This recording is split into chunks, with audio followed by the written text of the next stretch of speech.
So when it says the government shall be upon his shoulders, it basically means that upon your rising, that's where the government sits. And so many times as women, we want to be able to rise, we want to be known, we want what we are building to be known, but we forget that it will be known by the efforts you make to start and to rise.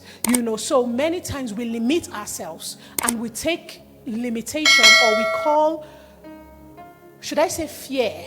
We call it humility. You take the back seat all the time, afraid to show yourself off, afraid to be in front, afraid to do what nobody else has done before, because as a woman you think is the way you show your humility, your simplicity, and your meekness. But that's not meekness. As a matter of fact, it's a form of pride. And I used to be that way. I used to be that woman that never wanted to lead. I never wanted to be in front. I always thought somebody else should be in front. I'm a fantastic number 2. That was always my sermon. I'm a fantastic number 2. Until the Lord said to me, what if I want you to be number 1? What if I want you to lead? And I was like, no, Lord, not me. And God said to me, you know what pride is? Pride is resisting my will. And he said to me, every time you say not me, you're actually being prideful. And he said, you know what I do to the proud? I resist them. He said, so that number 2 and that back seat that you're trying to take, you will never fulfill anything there. He said, because I will keep resisting you until you say yes, Lord. So many of us think that we are being humble, we are being meek by hiding and by not allowing our light show. But actually that you're doing is actually pride before the Lord. Because humility is being anything the Lord needs you to be in every season of life. So in the season that he needs you to be an amazing number 2, you will be an amazing number 2. If in the time he says, I need you at the back, you say, no, I must be in front because I've been in front all the while, then you are being prideful. But you see, we have used our smallness to redefine what humility looks like. And we measure humility based on what makes other people feel secured. So just because your smallness gives me a sense of security doesn't mean that you are being humble. Humility is judged by God, not judged by men. That's why the Bible says man looks at the outward, but God looks at the heart. There was somebody once that told another person, she's proud. It was somewhere I used to be. And they had just given me a certain role. And so the person said, so this other one was saying, no, since they gave her that role, she has changed. She's now proud. And then the person said, why? What exactly is it? I don't know. This was something. It's this role. I said, what? They said, even the way she walks. Do you understand? Like when she's coming, the way I said, I didn't know there was the work of a proud woman. But then when I thought about it a little bit, I said, the person might actually be right. Not about the pride thing, but about a change of the walk thing. And I said, the way I will walk before, if I was in media team, the moment they make me a resident pastor, I cannot walk like that anymore. If I was the head of the media team, I could just carry my camera and stroll around the church. But if you're going to be the one that is climbing the stage, you need to understand protocol. You need to understand personal governance. You need to understand the governance of the altar. And automatically, it changes everything that you do. So as a woman that is building, you must grow alongside the things you are building.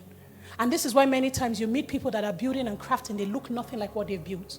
But the Bible says that the glory of the builder is greater than what they have built. So you may build a great system, but you must make sure you look even more glorious than the system. So it is not enough to make money. Do you look like money? Because many times people judge you by how you appear even within the first 5 minutes. So it is expedient that there is an all-round growth in your life. So it says that the government, the authority, the dominion will rest upon your shoulder, your ability to keep rising. So many times I want to give up. Many times I want to stop building and crafting. And for the last 30 minutes, I'm going to teach you a bit about how to build. But I'm just telling you a couple of backstory. The reason why I don't stop is because I understand that you do not get the reward until you endure to the end. So many people start, but they don't know how to finish. Now, when you are building, you need to know the kind of gifts that you have. In Romans 12, the Bible was talking about different kinds of gifts that people possess. There are some people that possess the gift to be servants. There's something about service. Some people have it. And so some people just know how to, they want to help, they want to be there, they want to support, And so when you have a servant gift, you may not necessarily have a leadership gift. Some people actually have the gift of leadership. My son, Nathan, is a leader. It comes naturally. When we are traveling as a family, from when he was 2.5, 3 years, that small, tiny leg with his tiny hand luggage that could carry only his snacks. You see him at the airport bouncing in front of me. He's like, Mommy, come. Mommy, hurry up. And so when we are entering the plane, everyone on the plane is laughing. They're just looking at this little thing going, just walking, like he owns the aircraft. And he's saying, come, hurry up. He's been like that. Now that he's 11, in fact, from when he was young, he's always planning something with every holiday that they have. So he's always telling me, he'll be like, Mommy, so this time when I went back home, he was planning a children's Olympics. And so he said, what we're going to do is that we're going to get all his friends. So we had about a list of like 30 kids, and we got them to the house. And so what were the different activities? There was running, there was football, there was swimming, water polo, and bike riding. So there were different activities. So he had to divide the friends into groups. One day till 1 a.m., I was up with Nathan. So he was telling me, okay, but this one is 4 years old. We'll put him on this team, and then we'll move this other one to that team. Okay, so I'm going to make this person my manager. So he has a gift. So I'm looking at him. I'm like, is this what I look like when I'm planning things? He's so project-oriented, and he's always galvanizing his friends together. Let's do this. And so I recognize the gift in him. He runs a Bible school for his friends. So every Saturday evening, all my friends, Pastor Bambi's children, everybody, he gathers them to the house. He has drawn up his own curriculum.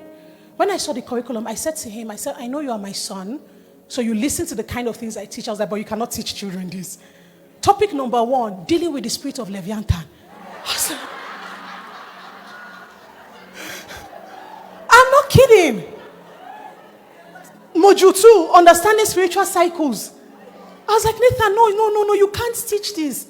I said, but what is Leviathan? He said, in the book of Job. I said, I said, please. Because he reads my book, he reads divinity codes, he reads the prophet's dictionary, and he's always reading. So I'm like, you can't teach children this. I said, you have to start from the beginning. He was like, where is the beginning? I said, the beginning is the beginning. Genesis 1 verse 1. In the beginning. I said, teach them about Jesus. So he's like that. So one of my friends said to me, she said, P.I., please, I'm just calling. What was really going on? That's Pastor Bambi. I said, what? She said, that Beulah has been agitated, her daughter, that she has exams, tests. Asked her what test. She said, with Nathan. She said, Nathan is giving you tests. He said, yes, her daughter was saying. She said, and okay, so what's this test about? She said, to be his teaching assistant. So he needed to train her. Yeah, she had gone through some training, and then he needed to test her. And with a serious face, my first son, his son face is strong, very serious. I always tell Nathan, smile. So with a serious face, yes. So I asked him, I said, Nathan, why are you testing Beulah? He said, because to be able to teach alongside me, you have to understand basic. I said, it's okay. I've raised a child. He has a gift of leadership. He never waits. He's always, I have to tell him, Nathan, slow down for everybody else. He's not like the best A student in his class. He doesn't have like all A's results, but he's a leader. So I have to recognize his gift and raise him and help him build things along the lines of his gift. Now, when you are a builder, you have to know who you are gifted to be. Some have a gift of giving. It's a gift. Some people are like that. They see needs very easily. So they can walk into this room and they're already thinking about, what am I going to give Pastor Jackie? What am I going to give? They can tell when somebody has a brokenness and they know what to provide. It's a gift. Some people struggle with giving. For others, it's their life. So you need to know what your gifts are when you are building. And as a builder, you have to position people based on gifts. Now, there are some people that work with me that very easily have the gift of service. One of the biggest mistakes I used to make was that I used to think that everybody was called to lead. And so I thought that the natural progression of service is that you eventually become the leader. Now, the problem is I have ended up breaking some people by making them leaders where all they are servants. And being a servant is not a low office, mind you. It's not a low office. When you have the gift of servanthood, like Romans 12 talked about, what you want to do is that you can identify when there is a need and you have the capacity to meet it. Now, when you are building, know your gifts and know the gifts of the people who are working with you. Is somebody with me? Some people encourage. That's how they are. That's who they are. Some people have the grace for the intangibles. Recently, Lou Engo was speaking about the person who pastored him, and he was saying, thank you so much for how you built. And he said to the man, he said, when I was in his church, at the end of every time when people give their reports, he said he was leading prayer and he was doing something else, but he was leading prayer. He said, so when departments will come up and give their reports, and departments will be like, oh, 50 more people joined our department, we grew, we raised these funds, we raised that. He said, while everybody are giving their reports, he's like, God, what am I going to say? He said, when it comes to his turn, they're like, Lou, he'll come up, he'll say, nobody joined my department. I didn't get any more people, but I prayed. I fasted for 3 months. I prayed for 80 days. He said, and the pastor said to him, Lou, you may not have had people join your department, but you have been in charge of the intangibles. He said, what you do in prayer is as important as what others do in their departments. He said that man gave him the confidence to be the person that he is today. Today, Luengo rallies millions of people, calls solemn assemblies, people praying for hours and hours in the United States. Imagine if someone told him that gift that he had was useless. Imagine if that pastor could not identify that he may be bad at administration, bad at singing, bad at project management, but this thing about intercession is who he's called to be, and gave him the encouragement and the structure that he needed to grow in his unique gift. When you are a builder, part of the things you need to have the ability to see is to see what people possess on the inside of them. Even the things that they have that they don't know, you have the capacity to call it forth. Because being a builder is not about your own strength. It's about having the strength to call strength out of other people. Because you need people to help you build and people to help you craft. As we talk about building, part of the things I want us to keep our eyes on is understanding that I talked about restraint. And when you're building, you must do away with a false sense of freedom. Because there is this thing in this generation where everyone says to you that what it means to be powerful is to be free. What it means to be powerful is to do as you want and do as you please. But I found out that this pursuit of freedom is what has limited the strength of many women. And so once you are in a marriage where the man is not as perfect as Pastor A or Mr. B, it's a case of, oh, it's not working. But you need to understand that, like I said, part of the marks of leadership is constraint. And so there are certain situations in your life that may constrain you, but those situations and sometimes the things that empower you. Now, Paul began to speak about the thorn in his flesh. And he said to God 3 times, take this thorn away from me. And God said to him, my grace is sufficient for you.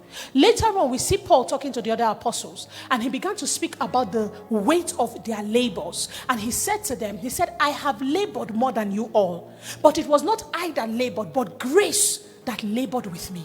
You then realize that what made him the one that had more proof of work was the very thing that was released to him through the thorn in his flesh. The grace that made him one of the greatest apostles, that gave him the audacity to say, I have labored more than all of you. That grace came from the thorn in his flesh. Imagine if Paul said, I don't want this thorn. God, you must take it away. God will take it away and take his grace away. God will take it away and take the power away. Is somebody with me? So you need to know which thorn is for you to keep and which thorn is for you to rebuke.